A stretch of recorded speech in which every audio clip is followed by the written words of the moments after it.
All right, what's going on, guys? So I am at the start of week number 3 of a 60-day challenge that I'm doing with some of my trainer friends. So it's technically 4 of us, and then we have a couple of people that we're training as clients that are involved in the training process as well. We're trying to help them to see what they can do with their body in 60 days. So there's a number of metrics that we're using because I'm a 6'3" man and I weigh 250 pounds. What a 5'2" female is going to be able to do in a competition with me is going to be different, right? So our metrics are based mostly around body fat percentage, things of that sort. So metrics that can be given across universally to all of us that are on a mostly fair and level playing field. So I will say there's a little bit of the competition that's unfair because we have some new people involved in the competition. So when I say new, I don't mean like new to us. I mean new to the gym environment. So with them, the amount of change that their body is going to be able to see in 60 days is, crazy, right? They're going to get an opportunity to watch their entire body transform right in front of them. So I'm really excited about that. One of the guys is actually my videographer, or one of my videographers. It's Eddie, and I'm super happy for especially for somebody like that who's new to this environment, getting to get right out of this with a professional who's going to say, eat this, don't eat that, and to really help to guide that process. I'm really excited for him. I know that he's going to see a tremendous change in his body as long as he continues to dedicate himself to the process. He is at that point where not only himself, but the people around him are watching his body change. And I hope that, unlike many of us, when he sees that change, he won't use that as an opportunity to say, all right, I've done all I need to do, I'm going to stop. This is a real feeling for a lot of people. The moment that they can start to see or acknowledge the changes in their body, that's usually when they stop wanting to progress. And that's okay.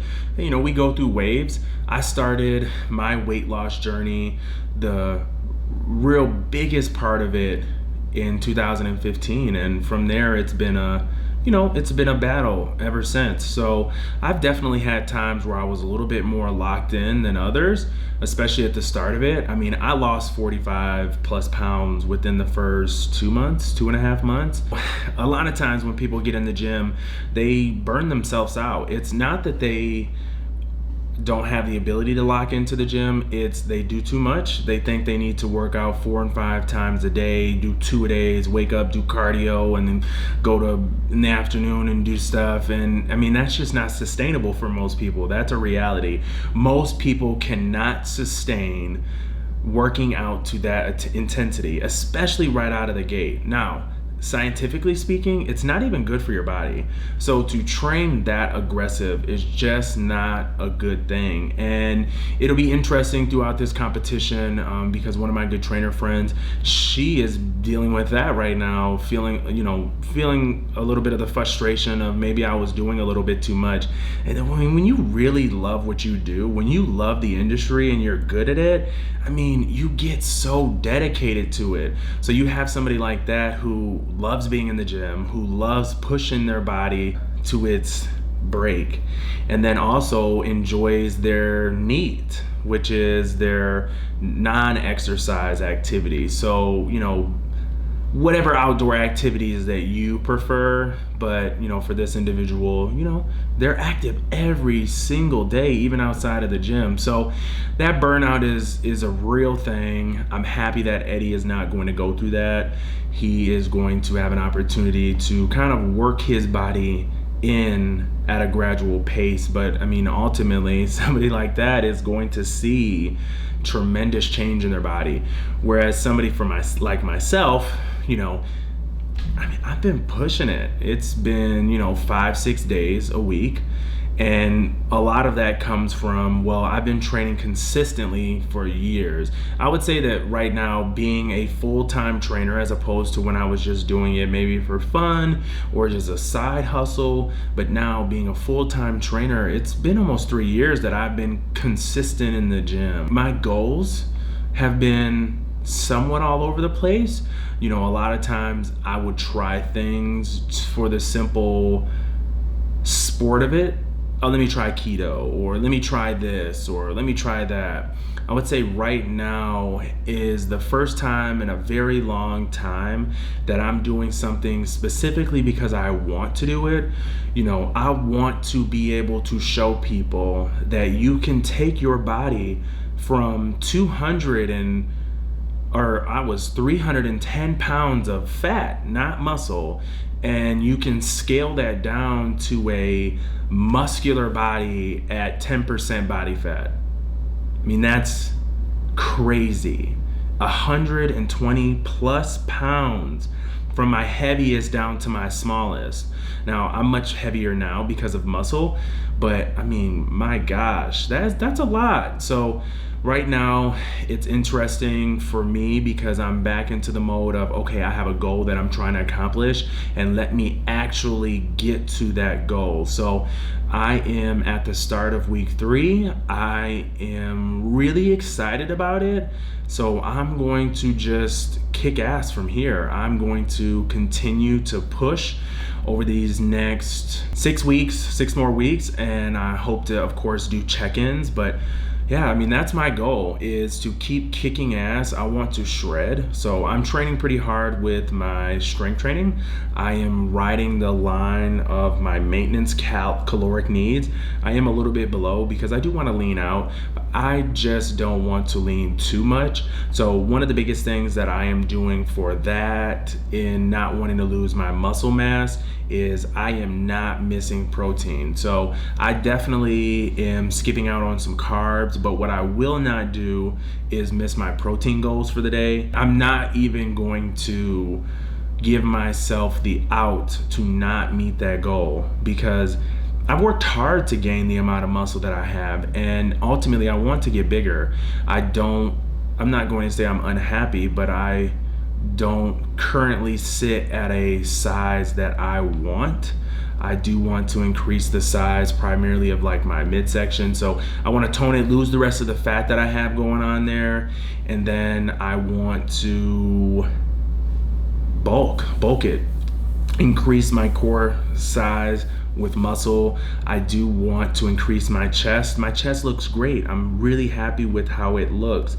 However, some of it is still fat. So I want to decrease my overall body fat percentage and then increase the amount of lean muscle that I have. So I'm riding my calories pretty tight to the line. Thankfully for me, with this competition, I'm working with other amazing health professionals in this world. With Elite Body Data. So she does all of the testing that we need in order to really hone in on whether or not I am going to lose weight, gain weight. She's that backbone of that, and it's been an amazing addition to my fitness journey, as well as everyone who's come in contact with me and has taken the information serious.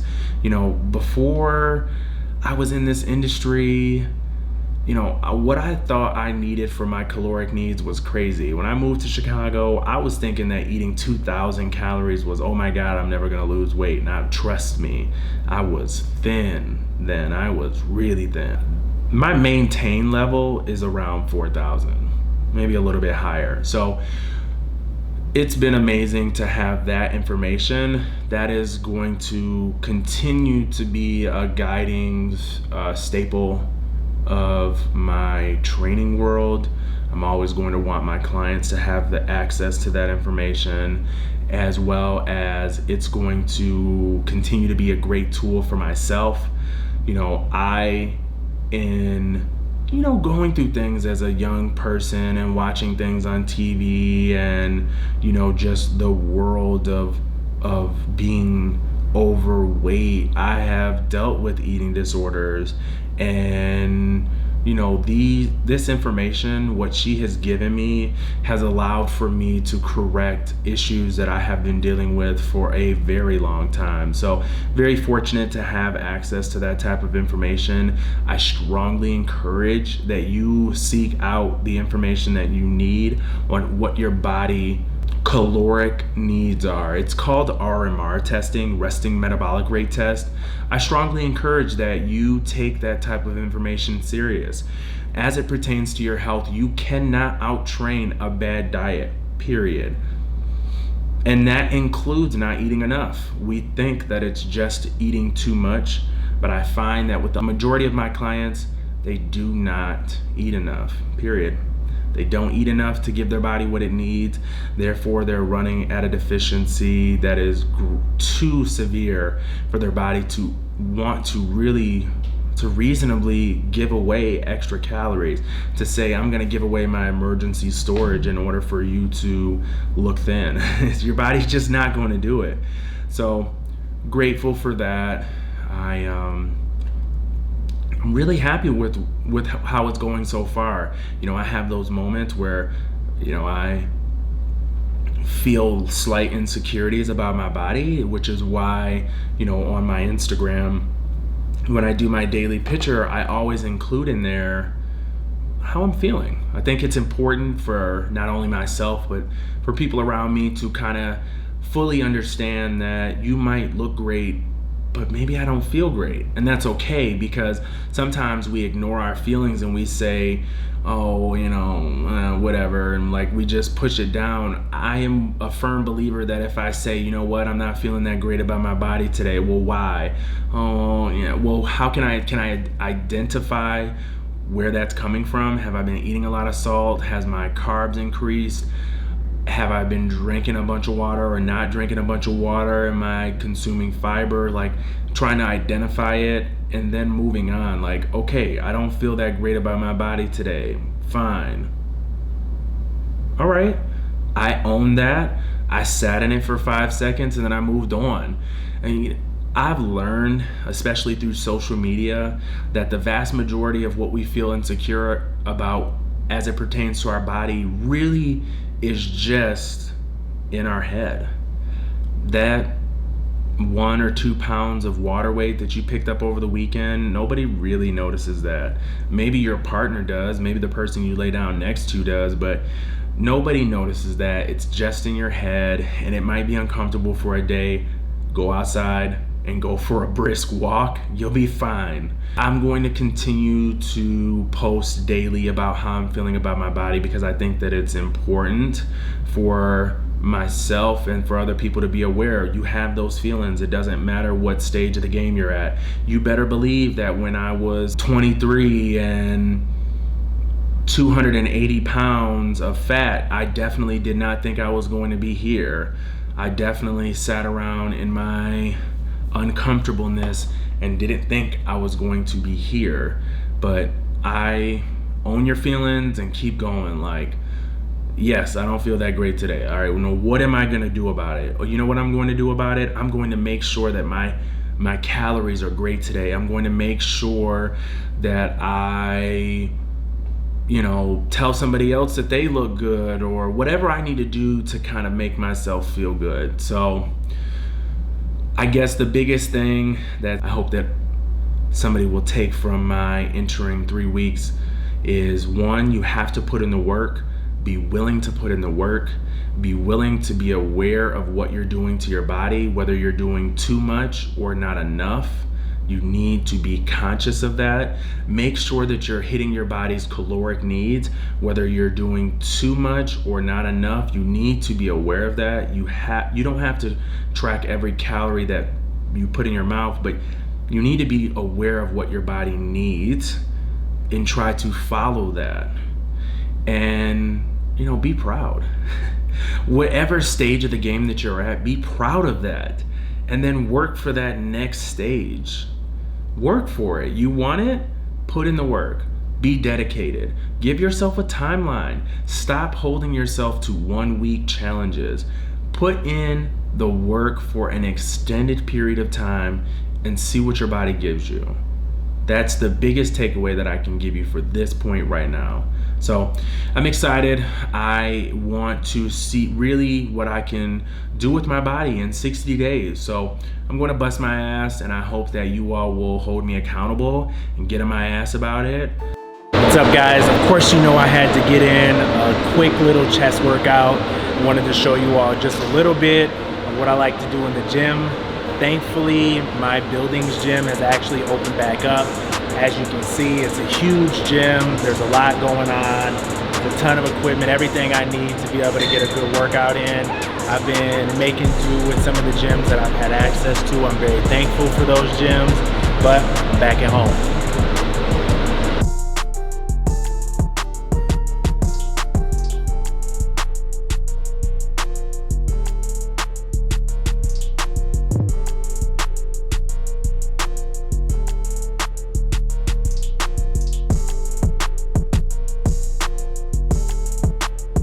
Any good chest workout, you do want to make sure that you hit the chest from different ways. You'll see me do either a dumbbell press or a bench press. I might do a little bit of both today. And you'll also are going to see me do an incline dumbbell press. Sometimes you'll see a decline. The incline is going to hit the upper part of the chest. The decline is going to focus on that lower chest. You also want to get a chest fly in. So whether you're doing it with dumbbells or you're doing cable exercises, you do want to make sure that you're getting that chest fly.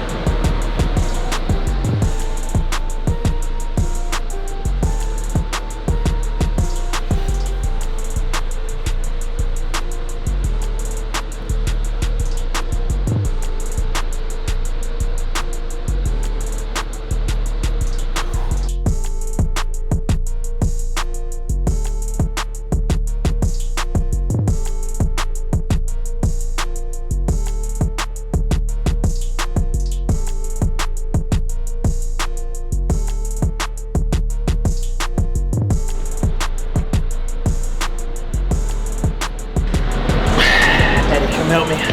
Please make sure that you hit like, comment, ask me a question, subscribe. Please share this to friends and family. Let somebody get involved in the journey. It might help somebody to continue along their own fitness or wellness journey. All right, bye.